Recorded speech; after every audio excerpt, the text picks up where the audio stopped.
శ్రీమాత్రే నమః.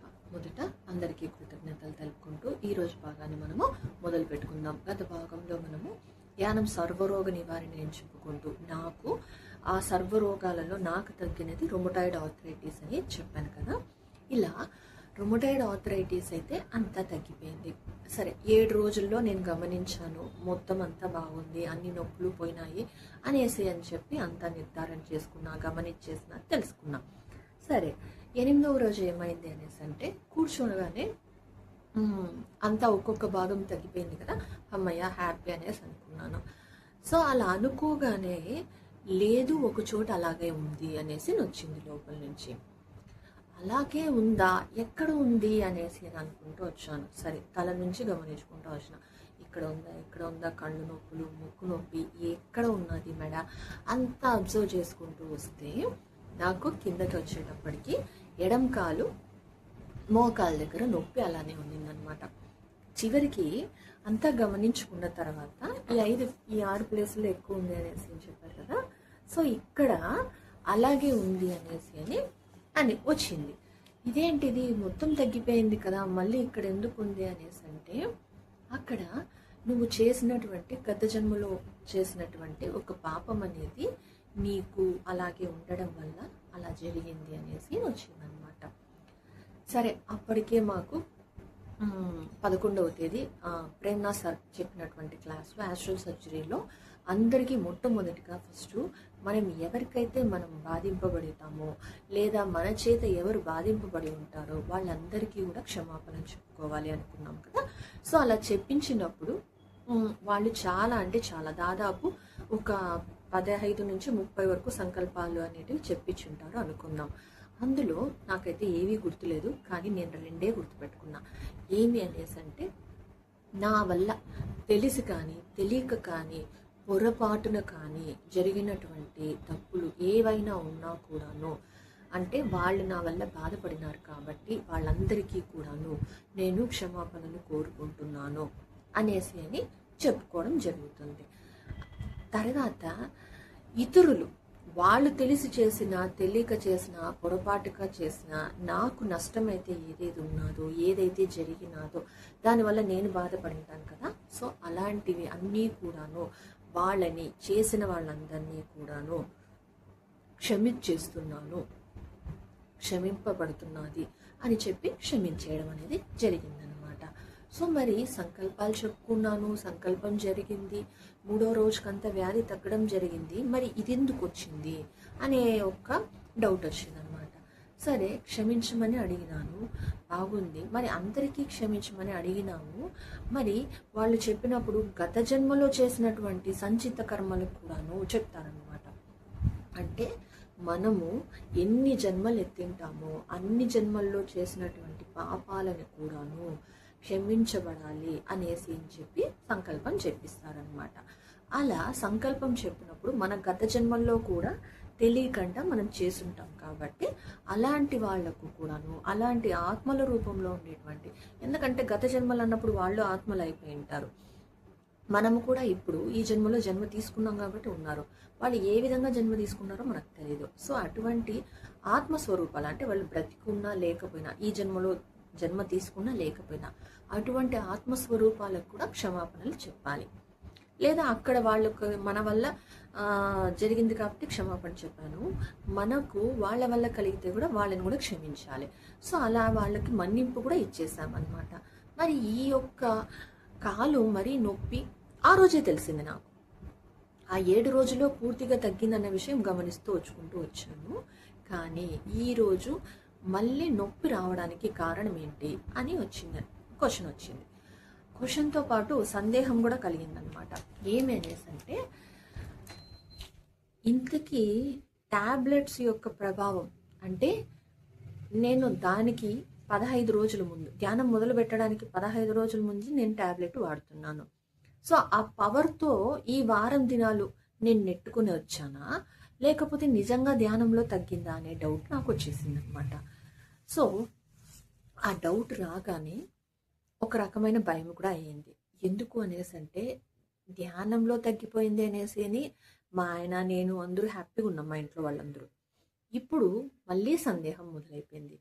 ఏంటిది ఇలా డైలమాలో ఉండిపోయినాను అనేది భయమైంది. సరే చూద్దాం. లోపల నుంచి ఏమొచ్చింది? ఒక్క చోట మాత్రం ఉంది. ఒక పాపానికి సంబంధించి నువ్వు ఆ నొప్పిని తిరిగి రావడానికి కారణమైంది అని కూడా వచ్చింది అనమాట. సరే అది ఏమి అనేసి అంటే మనకందరికీ తెలిసినటువంటి విషయమే. ఏమి అంటే మనం అందరూ కూడాను అన్ని జన్మల్లో కూడాను శాకాహారులుగా ఉండం, మాంసాహారులుగా కూడా ఉంటాము. సో అలా ఒకానొక జన్మలో అంటే ఒక జన్మలో ఒక కోడిని, అది కూడా కోడిని కాకుండా కోడి పిల్లని తిన్న దాని వల్ల నాకు ఆ నొప్పి అనేది అక్కడే ఉండడానికి మళ్ళీ తిరిగి రావడానికి కారణమైందని వచ్చింది. సరే ఇదేంటి? సరే మనం నాన్ వెజ్ తినే జన్మలు కూడా ఎత్తుకుంటాం కాబట్టి ఆ కోడికి ఎంత క్షమాపణలు చెప్పుకున్నా కూడాను నాకు మెడిటేషన్లో నొప్పి ఇంకా పెరుగుతూ ఉంది. ఇదేంటిది? నొప్పి తగ్గాలి కదా, మరి పెరుగుతూ ఉన్నది అనేసి అంటే నువ్వు చెప్పే క్షమాపణలు అప్పటికే కనీసం అంటే ఒక 100 సారీలు చెప్పేసి ఉంటాను. నువ్వు చెప్పే క్షమాపణలకి అది కరగడం లేదు అని వచ్చింది. అంటే ఇట్లా కూడా ఉంటుందా అని నాకు డౌట్ వచ్చింది. అంటే అప్పటి వరకు ఏం చేసినాము? మనకు తెలిసినా తెలియకపోయినా ఆత్మస్వరూపాలకి, అంటే జీవించి ఉన్నా జీవించి లేకపోయినా ఆత్మలకందరికీ క్షమాపణ చెప్పుకున్నాం. అంటే వాళ్ళు స్వీకరించారా లేదా అనేది నాకు తెలీదు.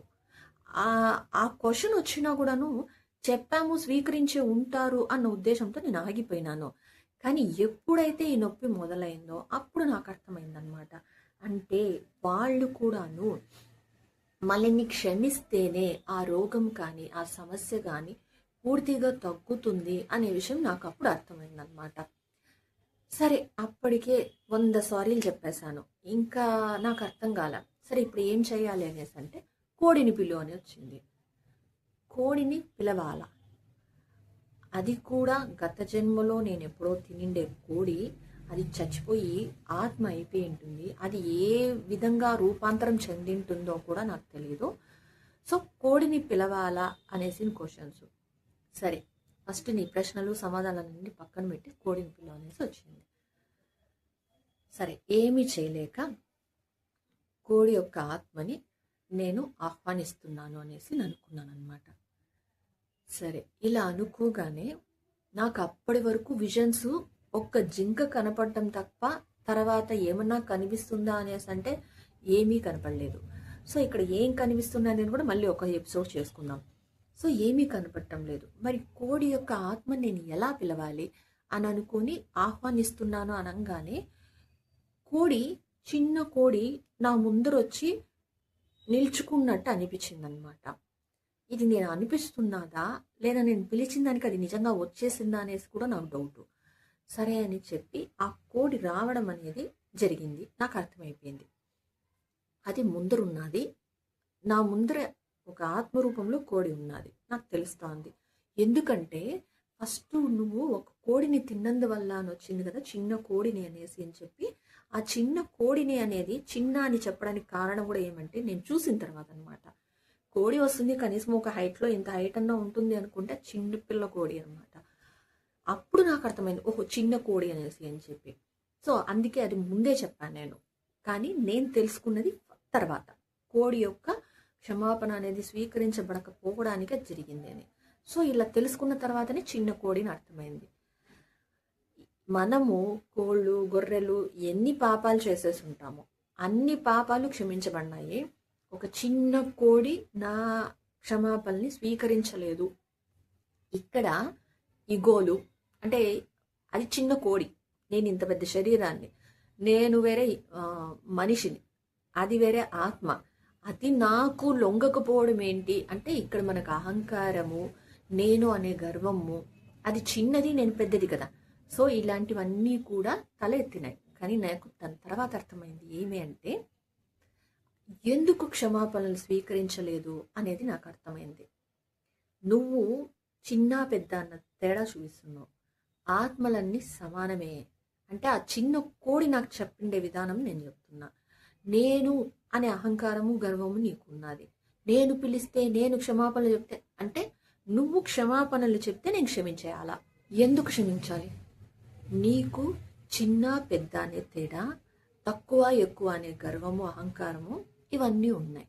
అంటే క్షమాపణలు చెప్పేటప్పుడు మనము ఇంకొకసారి ఆ పని చెయ్యకూడదు. అంతేకాకుండా అపరాధ భావం, నేను తప్పు చేశాను, అపరాధం చేశాను అనే భావనతో ఎదుటి మనిషిని క్షమించాలి లేదా క్షమాపణ అడగాలి అనే విషయము తెలియాలి. అంతేకాకుండా ఒక చిన్న కోడి అని అంటున్నావు కదా, ఆ చిన్న కోడి యొక్క ప్రభావము, ప్రతిభ ఎంతుంది నీకు అర్థమైంది అనుకుంటా. ఇన్ని సంవత్సరాలు, 6 సంవత్సరాలు నువ్వు బాధపడినావు.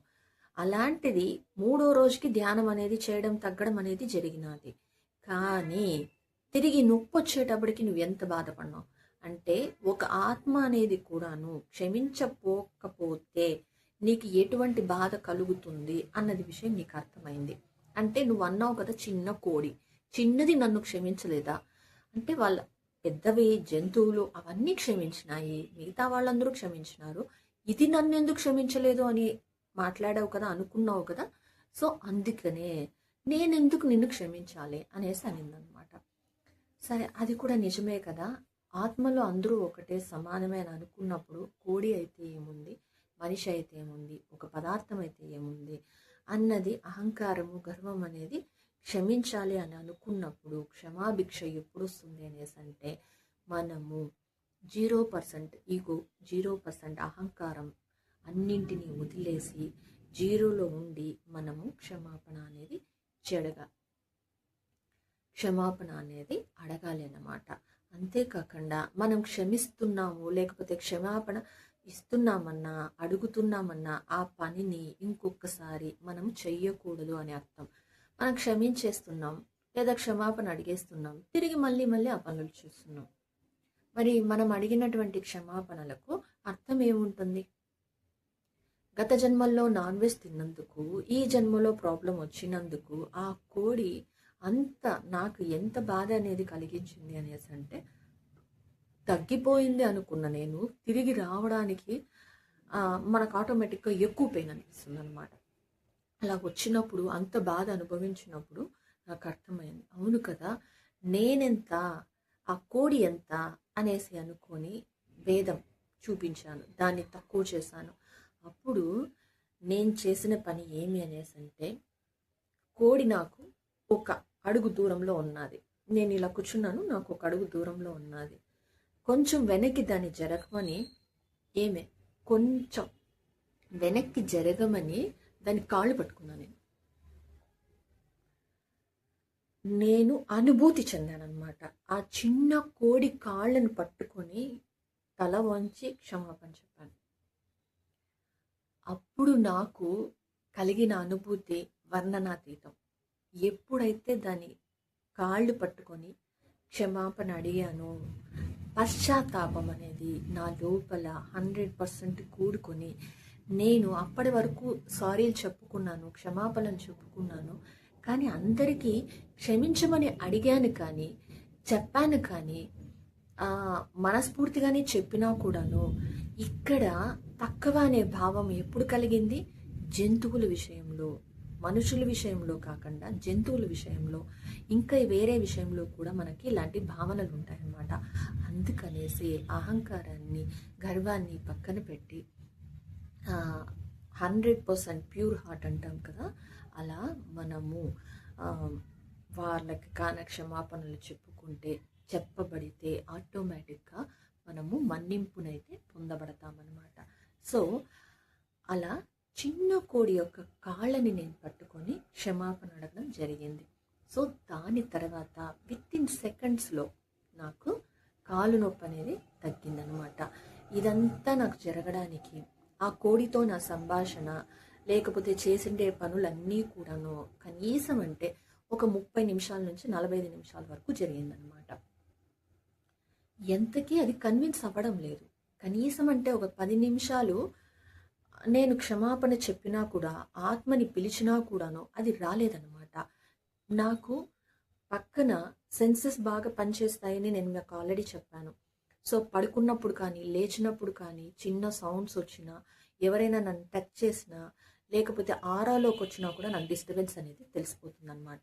సో అలా సెన్సెస్ నాకు చాలా షార్ప్గా ఉంటాయి కాబట్టి పక్కన ఏమన్నా సోల్స్ వచ్చినా అది పాజిటివ్ సోల్ అయినా నెగిటివ్ అయినా సో నా దగ్గర ఉన్నప్పుడు నేను గుర్తించగలుగుతాను అనమాట. సో ఆ విధంగా నేను గుర్తించగలను కాబట్టినే కోడి వచ్చిందా లేదా, కోడి యొక్క ఆత్మ. మరి ఇక్కడ మీకు డౌట్స్ పెట్టుకోవద్దండి, మరి కోడి ఆత్మను వచ్చినట్టు పిలిచారు కదా, మరి అన్న ఆత్మలు పిలవచ్చు కదా అనేసి. మనకు అక్కడ జరగాలని ఉంటేనే మనకు పిలిచినప్పుడు మనం పిలుస్తాం, ఆ ఆత్మని రా, ఈ ఆత్మని రా, వీళ్ళు రండి, వాళ్ళు రమ్మండి అనేసి పిలవచ్చును. కానీ మనకు ఆ శక్తి ఉండాలి, వాళ్లకు ఆ శక్తి ఉండాలి. కాబట్టి ఇటువంటి ప్రయోగాలు అనేటివి వాళ్ళ శక్తిని బట్టినే ఉంటుందన్నమాట. సో అక్కడ పిలవగానే అది వస్తుందా రాదా అనేసి కూడా నాకు తెలీదు. కానీ లోపలి నుంచి నాకు వచ్చింది ఏమి సమాధానం, నువ్వు మొదట పిలువు, వస్తుంది అది అని వచ్చింది. సో ఆ నమ్మకంతోనే నేను పిలవడం అనేది జరిగిందనమాట. సో అలా మళ్ళీ చెప్తున్నా, పిలుస్తానంటే అది రాలేదు. ఎందుకు అనేసి అంటే నేను అనే గర్వము, నేనే గొప్ప అనే అహంకారము అప్పటికే ఉన్నాయి కాబట్టినే కొంత సమయం పట్టింది నాకు కూడాను. సో ఈ ప్రాసెస్ అంతా జరగడానికి 30 నిమిషాల నుంచి 45 నిమిషాలు పట్టింది. అది కూడాను అంతా అయిన తర్వాత చివరిలో చెప్పిందనమాట, నీకుండేటువంటి అహంకారం కానీ గర్వం కానీనే ఇటువంటి స్థితి రావడానికి కూడా కారణము.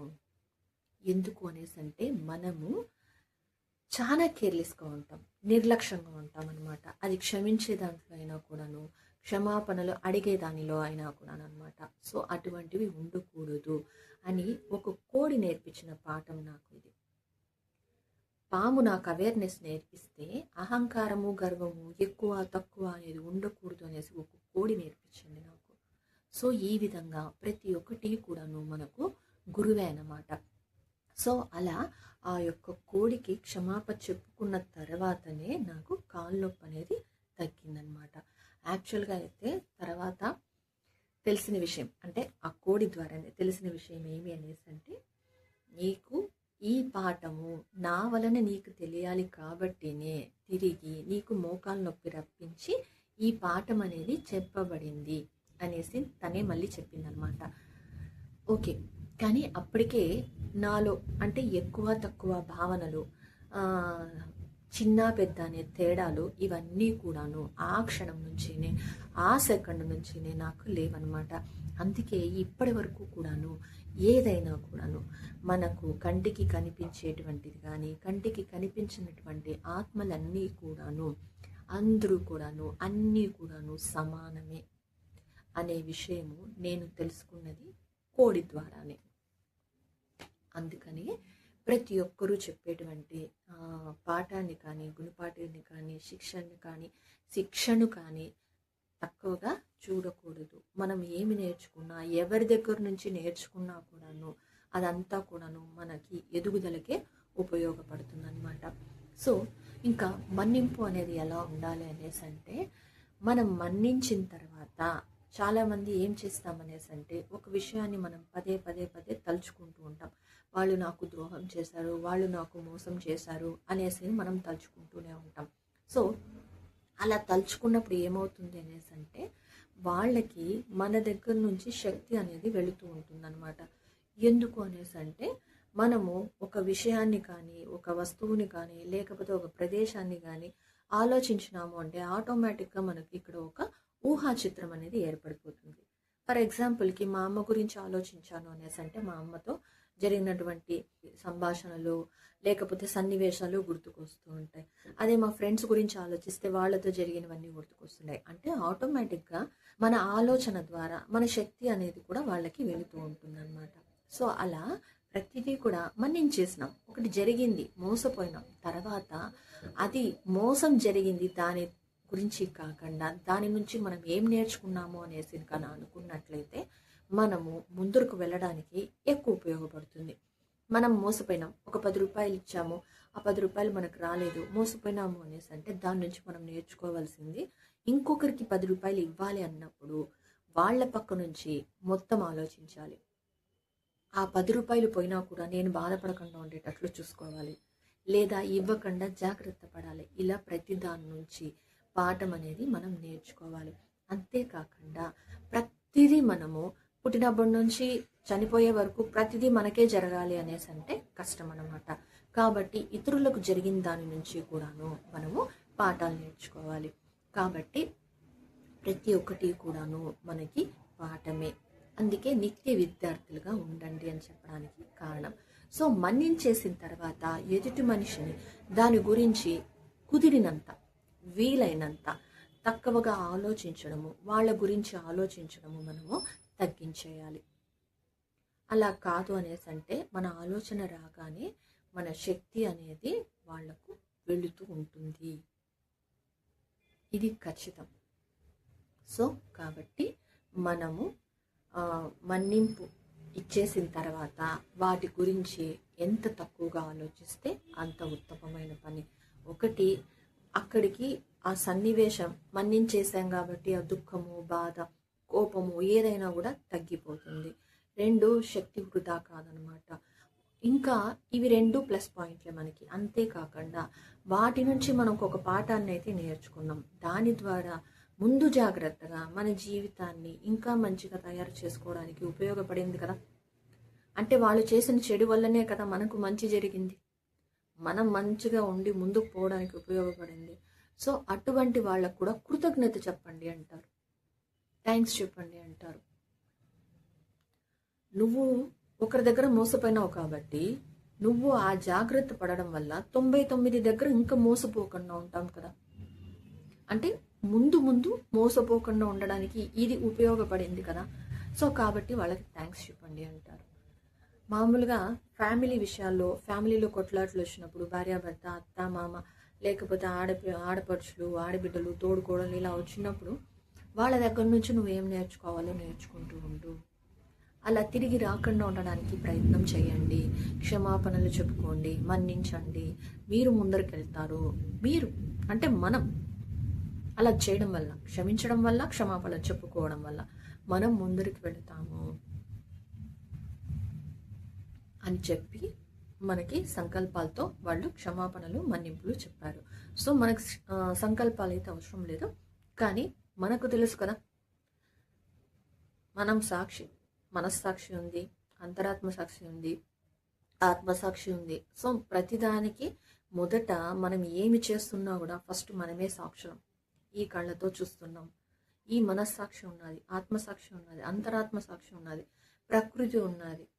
సో ప్రకృతి, అందుకనే సాక్షులలో మెయిన్. ఇంకా మనం చూడకపోయినా కూడా మనల్ని చూసే వాళ్ళు ఎవరు లేదనుకుంటే పొరపాటే.